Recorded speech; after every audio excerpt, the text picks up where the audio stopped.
y la aparición con mucha fuerza del drama de los desahucios. ¿Desahucios? Evictments. ¿Cómo es? Desalojos. Cuando tú estás pagando una casa, ya no puedes seguir pagándolo más. ¿Cómo es? Despejos. Pues y te sacan. Esto verdaderamente ha llegado a unas proporciones verdaderamente impresionantes. Un desalojo cada hora en Cataluña, un desalojo cada cuarto de hora en España durante todo el año. Por lo tanto, con una situación muy, muy complicada que ahora no voy a entrar a detallar. Bueno, la pregunta que nosotros nos hemos hecho es, si estas son las consecuencias sociales y estas son las consecuencias sobre el mercado inmobiliario, ¿cuáles han sido las consecuencias de la crisis sobre los procesos de segregación urbana? Es decir, sobre la tendencia de los grupos sociales a separarse sobre el espacio. Vamos adelante. Como ustedes saben, este es un tema de grandísimo interés y de muchísima dificultad en su estudio. Como ustedes conocen perfectamente, ¿no? El proceso de segregación urbana es una función que pone en relación dos factores, ¿no? Por una parte, la renta de las familias, por otra parte, el precio del suelo. Sobre el precio del suelo y de la vivienda sabemos lo que sabemos, tenemos bastantes datos, ¿no? Los tenemos además bastante territorializados, pero sobre los datos territorializados de renta tenemos una gran dificultad para obtenerlos. No hay buenos datos territorializados de renta. Por lo tanto, el que se propone estudiar, como muchos de los presentes saben perfectamente, quien se propone estudiar el tema de la segregación urbana se encuentra enseguida con la dificultad de obtener, ¿no?, aquellos datos que te permitirían explicar de qué forma personas, familias con rentas diversas se separan sobre el espacio precisamente porque no tienes datos espacializados de la renta de las personas. Para abordar la cuestión, lo que nosotros hemos hecho, y ahora no me voy a entretener aquí en technicalities, ¿no?, es buscar 4 variables que tienen una relación muy directa con el tema de la renta, una relación directísima, como son el porcentaje de población extranjera, de población inmigrada, el porcentaje de población en situación de paro. Cuanto más altos son estos porcentajes, obviamente, menor es la renta media de las familias en aquella área. Y después dos variables de carácter urbanístico, que estas juegan en cambio en el sentido positivo, la superficie media del hogar y el valor catastral medio. En este caso, cuando mayor es la superficie del hogar, cuando mayor es el valor catastral, obviamente mayor es la renta de las familias. Hemos tomado estos datos, los hemos buscado por las 5.000 secciones censales de mi región, de la región de Cataluña, la región metropolitana de Barcelona la tendrían ustedes aquí, y hemos tratado de ver su distribución sobre el territorio.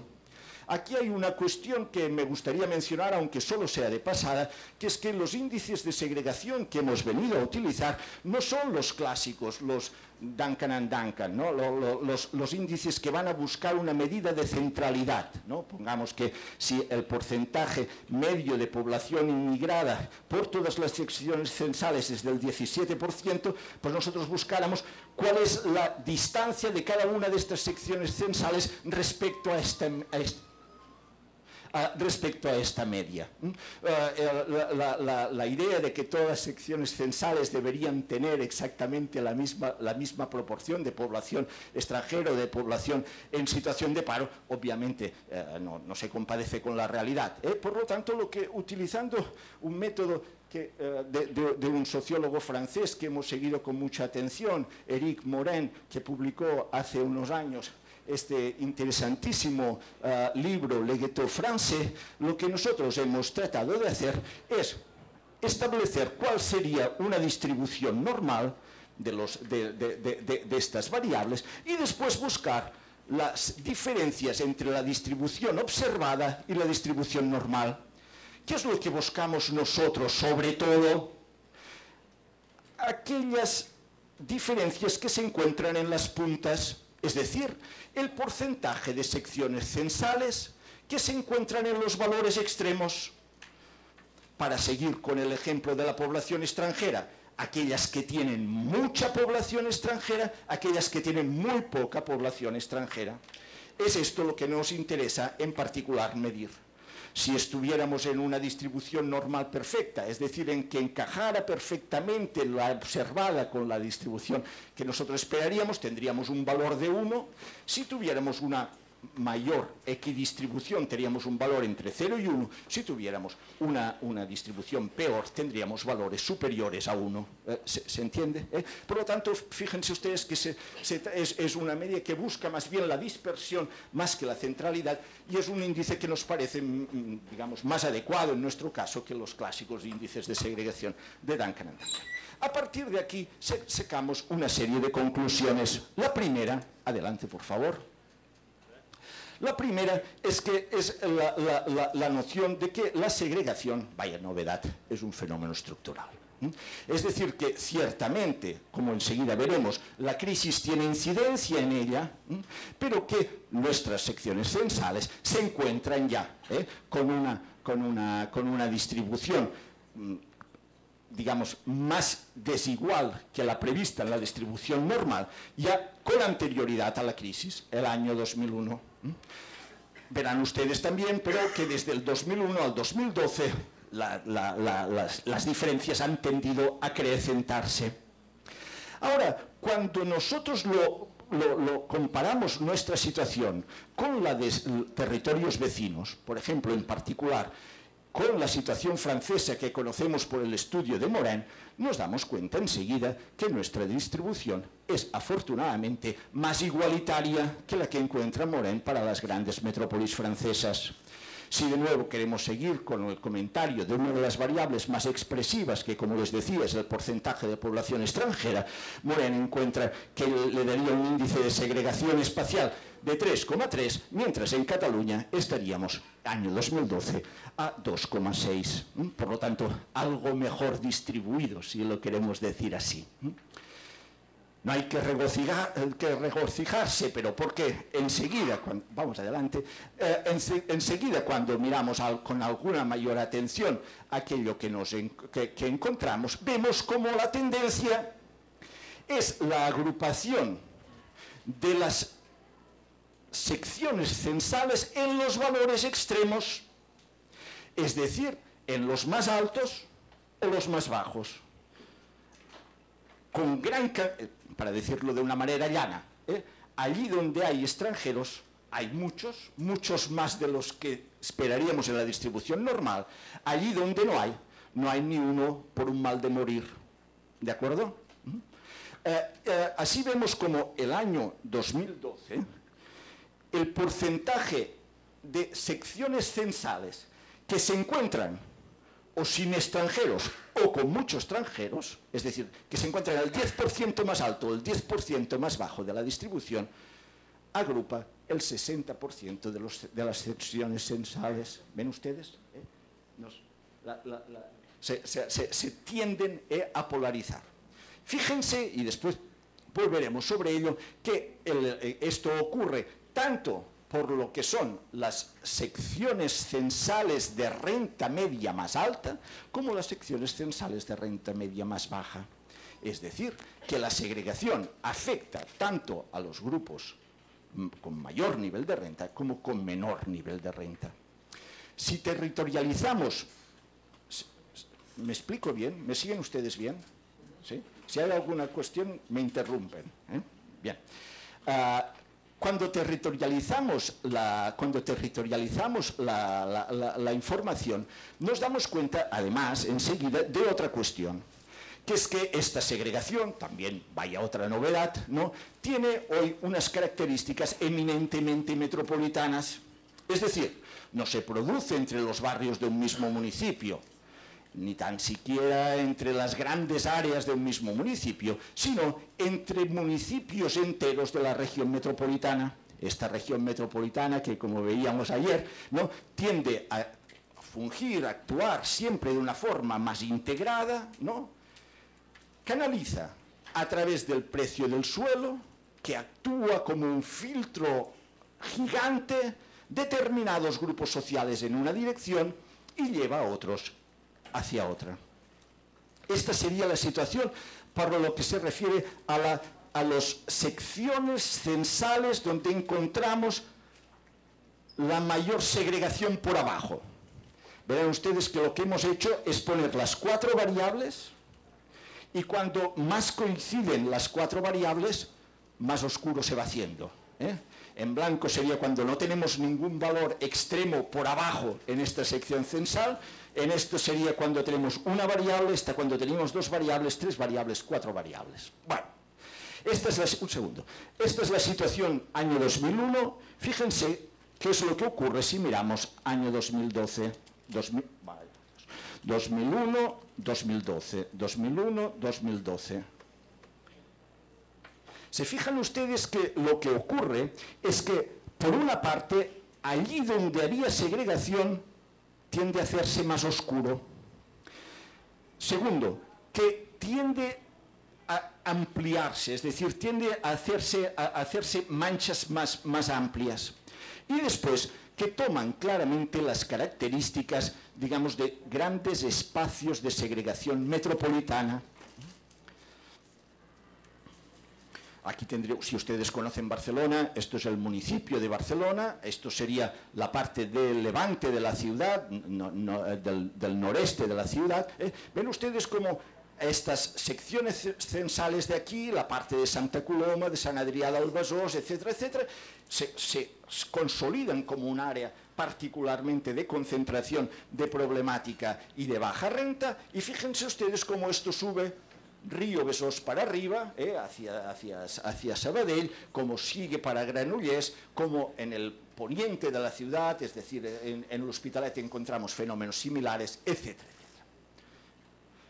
Fenómeno metropolitano, tendencia a la profundización, tendencia a la creación de grandes espacios segregados.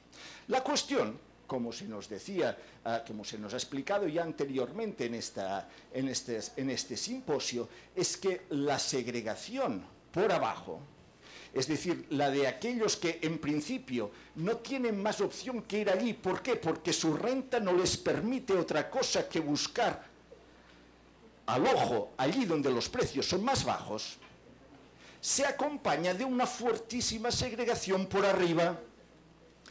Esto es hasta cierto punto paradójico, ¿no? Puesto que si la posibilidad de escoger lugar de residencia es una función de la renta, ¿no? Uno podría pensar que aquel que más tiene, pues escogerá donde le plazca, ¿no? Y como que está en mayor disponibilidad de licitar en el mercado del suelo, pues los encontraremos un poco por todas partes. ¿Es esto sí? No, en modo alguno, ¿eh? Antes al contrario. Uno más, por favor. Aquí tenemos, no se ve nada. Este sería el mapa de la renta de la segregación urbana superior 2001. Vamos al siguiente, por favor. Y este es el de la segregación urbana superior para el año 2012. Si juegas un poco adelante y atrás, se ve un poco, ¿verdad?, cómo se van oscureciendo algunos espacios, cómo se va tendiendo a que se produzca esto que les decía de la concentración en los valores más altos de algunas secciones censales. Avanzamos así hacia lo que Morin llamó la société d'entre-soi, la sociedad de entre nosotros mismos, la sociedad que no precisa de muros, que no precisa de barreras físicas, como ayer nos decía Joao Ferrao, para ser una sociedad notablemente segregada, notablemente separada en función de renta sobre el espacio. Después comentaremos con algún detalle cuáles son las consecuencias de estos sobre las políticas y sobre la posibilidad de financiar políticas, pero para hacerlo, una más por favor, para hacerlo de una... Hola. Yo les voy a dejar con Álvaro la presentación, si ustedes después se la quieren mirar, quizás podrán verlo mejor. Recientemente hemos puesto sobre el mapa del metro de Barcelona las rentas del entorno de cada una de las estaciones. Esto quizás es más visual, ¿no? Y para el que conoce la red de metro, ¿no? Pues se visualiza mucho mejor quizás que los datos basados en secciones censales. Así, por ejemplo, uno puede ver cómo si uno toma el metro, esto es Barcelona igual a 100, ¿eh? Cada parada de metro, cada estación de metro tiene un valor distinto. Allí donde vivo yo, que esto es en Gracia, si uno toma el metro en la plaza de Lesseps, ¿no? Uno entra en un medio de 138. Barcelona igual a 100, renta media en el entorno a Plaza de Lesseps, parte alta de Gracia, 138. Toma el metro en dirección Trinitat Nova, es la línea del Vallebron, ¿eh? Y verá que a medida que va avanzando, la renta va cayendo. 138 en Lesseps, 114 en Vallcarca, 100 aquí, 78, para cuando ha llegado a Trinitat Nova, la renta es de 37. En Lesseps estaba a 138, en Trinitat Nova está en 37. Como son 10 paradas, ha perdido 10 puntos de renta, 10 números de índice de renta por cada estación de metro. Podríamos ir haciendo el juego en las diversas partes de la ciudad, pero no nos vamos a entretener en esto y en cambio vamos a subrayar cuáles son los rasgos principales de esta segregación urbana. Decíamos que tiene un carácter estructural, antecede a la crisis, pero se profundiza con la crisis. Tiene menor vigor, menor profundidad, menor intensidad que en realidades vecinas, como por ejemplo en Francia, y claramente que las realidades latinoamericanas. Tiene una dimensión claramente metropolitana. En tiempos de Sardá, ¿no? En el momento en que Sardá hace su plan en Barcelona, él describe, ¿no?, la segregación en vertical en el interior de cada uno de los inmuebles, ¿no? El primer piso, que se llama el principal por esto, ¿no?, porque quien vive en el principal es el principal, ¿no? Y después, a medida que va subiendo, al final acaban pues los menestrales, como Le Chambre de Bon en París, ¿eh?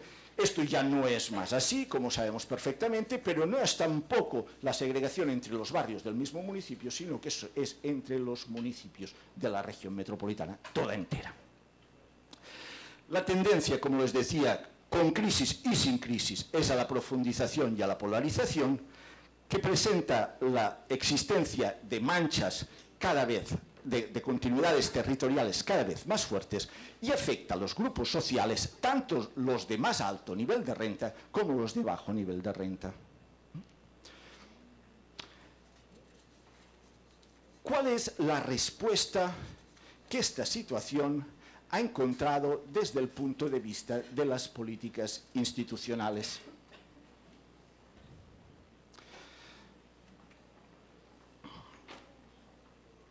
Veamos primero la respuesta institucional y después veremos qué se ha suscitado por lo que se refiere a los movimientos sociales. La respuesta institucional en Cataluña, en Barcelona, uno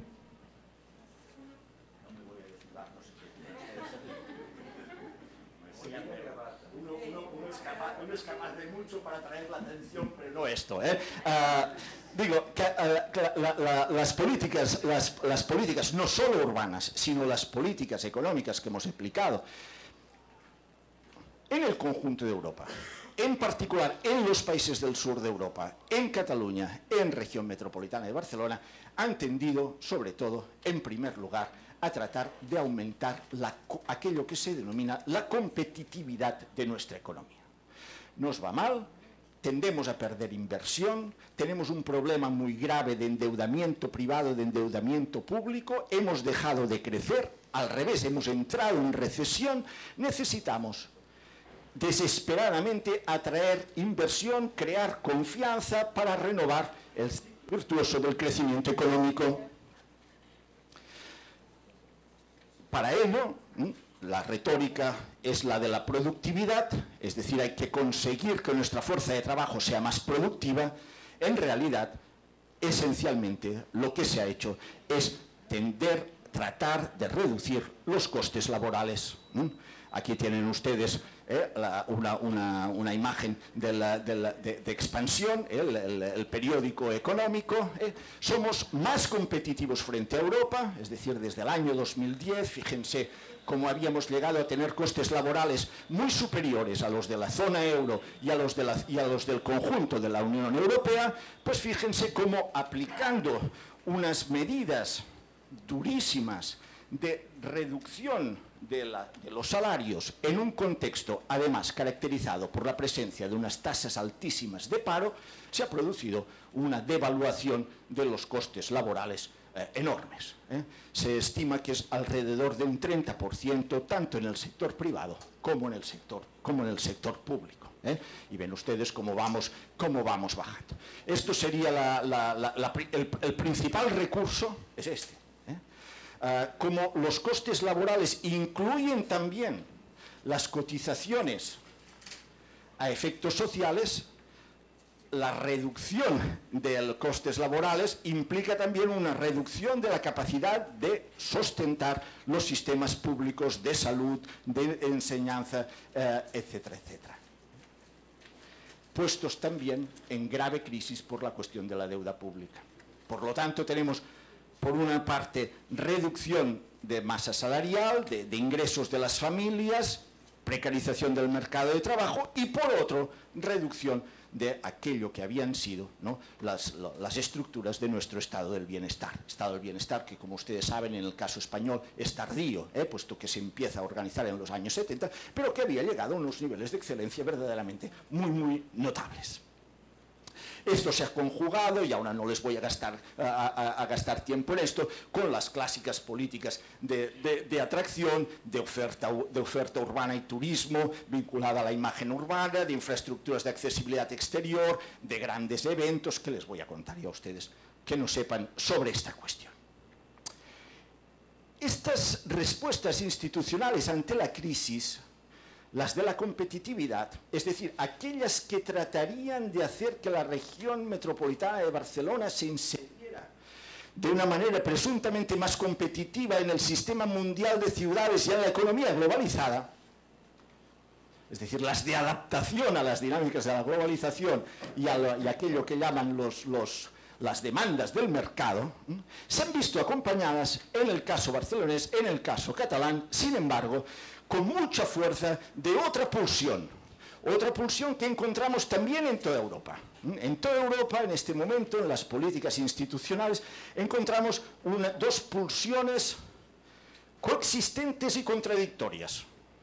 Por una parte, la voluntad de adaptarse a las dinámicas de globalización a través del establecimiento de mecanismos de competitividad, de reducción de costes salariales, de destrucción del estado del bienestar, y por otro, la voluntad de aislarse de estas dinámicas, de crear, como si fuera posible, pequeños espacios a resguardo de las dinámicas de la globalización. A ver si en este mundo que es gobernado por flujos que nosotros claramente no superan y que nosotros claramente no comprendemos y que nosotros claramente, ça va sans dire, no gobernamos, pudiéramos encontrar un espacio que nos diera refugio y sentido, ¿no es cierto? Ustedes habrán visto cómo en toda Europa se está produciendo una pulsión hacia aquello que Michael Keating de la Universidad de Glasgow ha llamado un rescaling of European politics. No policies, politics. Una voluntad de reducir el ámbito de las políticas, de acercarlo hacia los ciudadanos para ponerse a reparo, ¿no? Escocia, Flandes, Cataluña son ejemplos muy claros de esto. Esto se ha concretado no solo en política, sino también en el sentido, ahora no entraremos en este tema que es muy complejo, y que pero se ha concretado, como ustedes ven aquí, en un ascenso extraordinario del sentimiento independentista. Estaríamos mejor si estuviéramos solos. Aquí estos serían los que apuestan por un Estado federal o por el Estado autonómico que tenemos ahora, y fíjense cómo coincidiendo con la crisis y con otros eventos, digamos, de carácter político en los que no voy a entrar ahora, se dispara esta querencia independentista, que ha llegado a dar pues, expresiones verdaderamente notabilísimas de las manifestaciones más grandes que nunca han habido en la historia de Cataluña. La última, y les puse esta imagen aquí porque es muy gráfica desde el punto de vista urbano y de la imagen urbana, consistió el último 11 de septiembre en tratar de dibujar una gran V, V de victoria, V de votar, porque se quiere votar en un referéndum, V de vencidos también, si quieren ustedes, ¿no? Sobre los dos grandes ejes que Ildefons Cerdà dibujó sobre su malla ortogonal. Es esta imagen de aquí, 1.200.000, 1.600.000 personas, no se saben las cifras, pero verdaderamente unas cosas que dan pavor, cuando las ves, pues por eso que son las masas movilizadas en grandes efectivos. Estas son las respuestas, digamos, desde el punto de vista de la política institucional en uno u otro sentido, o adaptarse o aislarse. A nosotros, pero, en nuestra charla de hoy, lo que nos interesa no es ni una ni otra, sino una tercera. Vamos allá. Que son las respuestas sociales que se ha querido dar a la situación de crisis. Es decir, aquellas respuestas que no proceden tanto de las instituciones, sino más bien de la ciudadanía. Respuestas que no se proponen ni fortalecer ni aislar la propia ciudad respecto a los efectos de la segregación, sino propiciar la cohesión social y reducir las desigualdades. Encontramos dos tipos de estas intervenciones, dos grandes tipos de estos movimientos. Como verán, me interesará referirme en particular al segundo, pero no podemos dejar de mencionar el primero. El primero sería aquel florecimiento extraordinario de acciones caritativas y solidarias que se han dado a socaire de la crisis en todas las grandes ciudades españolas y en particular en Cataluña. La segunda son aquellas iniciativas de innovación social que, como les decía, sin renunciar a intervenir para paliar los efectos de la crisis, se proponen también alguna otra cosa, es decir, se proponen levantar una alternativa social. Vamos a ello. El primer grupo es el de las acciones solidarias y caritativas. No me voy a extender mucho en esto porque no vamos bien de tiempo. 400.000 personas en el conjunto de España están implicadas en estas actividades que llamamos el tercer sector. Vienen a representar un 1% del Producto Interior Bruto. Si nosotros miramos cuál es nuestra situación respecto a los de otros países europeos, si lo miramos en el Global Giving Index, que ustedes conocen que es este índice, ¿no?, de actividad caritativa, de dejar dinero, dar dinero, ayudar con tiempo disponible, etcétera, etcétera.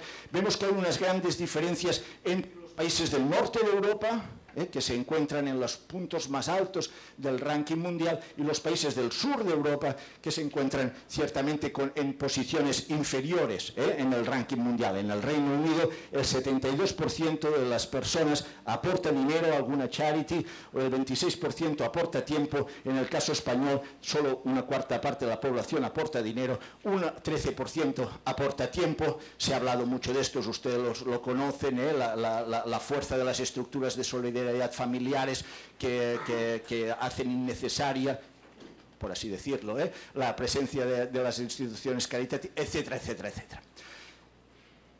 Estas actividades son esenciales, absolutamente esenciales para paliar los efectos de la crisis. Si en este momento hay muchas personas comen cada día en la ciudad de Barcelona, es esencialmente porque existen instituciones que les dan de comer, de comer de manera caritativa. El otro día oíamos hablar aquí de Cáritas Diocesana. Pues, verdaderamente hacen una labor que en este momento es esencial para que la gente pueda comer. Ahora, como ustedes saben bien, este tipo de iniciativas han chocado tradicionalmente con fuertísimas críticas. La crítica de que se trata de políticas que actúan sobre las consecuencias y no sobre las causas, que se trata... Puse aquí una vieja imagen de los años de la República Española, la diferencia entre caridad y solidaridad, la caridad lo que se da de arriba abajo, la solidaridad la ayuda entre iguales, etcétera, etcétera. Es decir, la crítica de que esto es asistencialismo en lugar de reclamación de derechos y de cuestionamiento de las relaciones de poder, más aún todavía la coincidencia de estos movimientos, la coincidencia objetiva, no en la voluntad de la mayoría de quienes en ellos trabajan, con las políticas conservadoras del Back to Society, del New Localism, aquella idea del Big Society que sonríe, not big government, que tiene así una cara, un emoticón muy feo. Aquí tenemos al ministro, al Premier Cameron defendiendo esta posición. Estas serían las críticas sobre un sector que, vuelvo a decir, es esencial en este momento, aunque su tamaño es muy chico. Un 1% del PIB. Por esto cuando algunas veces decimos es que el estado del bienestar debería pasar a ser lo que son las entidades del tercer sector, hombre, hay una desproporción de 1 a 30, de 1 a 35, de 1 a 40, depende de cómo lo cuentes. Por lo tanto, atención aquí, y es lo que te hace pensar que depende de cómo algunas de estas interpretaciones no son exactamente bien intencionadas.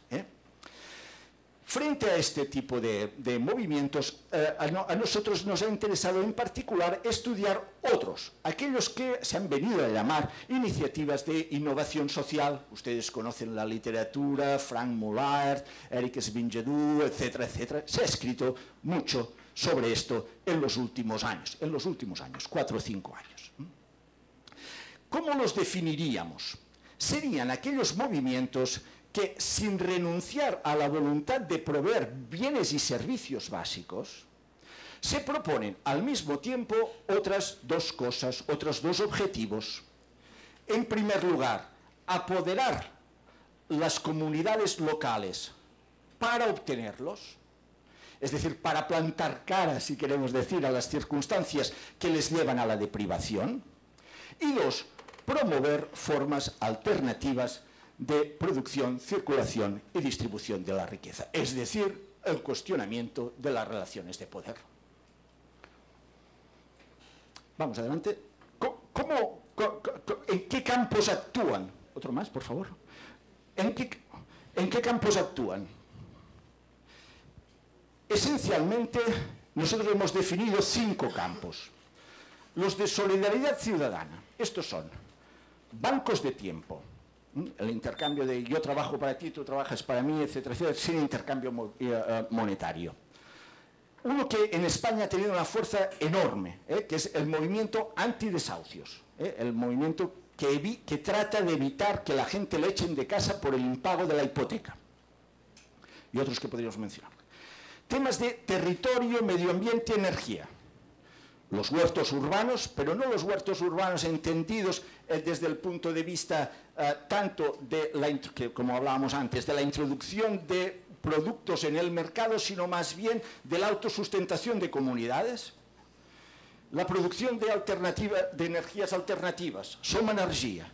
Vamos a desconectarnos de la red, vamos a prescindir de las grandes empresas, etcétera, nos lo vamos a hacer nosotros solos. Redes telemáticas ciudadanas, importantísimo, con una extensión enorme en este momento, los wifis comunitarios, etcétera, etcétera. Economía y consumo alternativo, finanzas sociales, sistemas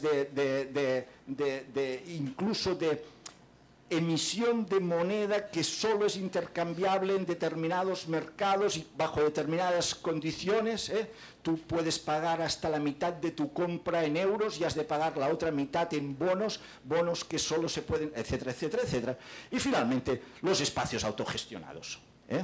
los espacios, el ocupa y resiste, la toma de edificios, y la creación en estos edificios de centros sociales, de centros cívicos o simplemente de lugares de residencia. Bueno, esto ahora podríamos discutir mucho si son estos, son otros, podemos poner más, podemos poner menos, es igual.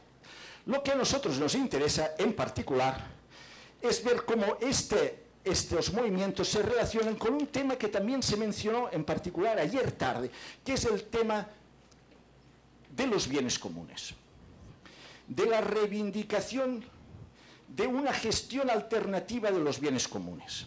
Es decir, aquellos bienes que por el agua, el suelo, el espacio público, que por su importancia social, no se nos dice, deberían estar sustraídos de las relaciones de propiedad, no ya de propiedad privada, sino incluso de propiedad pública, y deberían ser gestionadas directamente por las comunidades que los usan. Ustedes han reconocido enseguida a Elinor Ostrom, ¿no? Y ustedes saben perfectamente que hay en este momento en toda Europa un debate, en toda Europa, sobre todo en los países del sur de Europa, pero no solo en ellos, un debate muy fuerte sobre el tema de los bienes comunes. En Italia, en apenas pocos meses de distancia, la editorial La Terza de Bari publicó 2 libros, ¿no? Beni comuni, un manifesto, allora, no? Per i beni comuni sono la soluzione a tutti i nostri problemi sociali, eccetera, eccetera, eccetera, eccetera. Y a los pocos meses, Hermano Vitale, contra i beni comuni, contra dejarlos de bienes comunes, lo que hay que hacer es reivindicar los servicios básicos prestados por el Estado, etcétera, etcétera, etcétera. No entraremos ahora en este tema, pero sí que, si ustedes se fijan, si ustedes se fijan, la relación que entre estos campos temáticos, y en particular los que se refieren a espacios públicos, espacios autogestionados, etcétera, etcétera, y la temática de los bienes comunes. Muy bien. Ahora lo que nosotros nos preguntamos, y esta es la pregunta clave de la segunda parte de la investigación, ¿no? Es, nosotros hemos visto que estamos en una situación de crisis económica, de tendencia creciente a la segregación, etcétera, de aumento de las desigualdades, de incremento de las privaciones. Muy bien. Y vemos que las respuestas institucionales tienen unos costes muy determinados.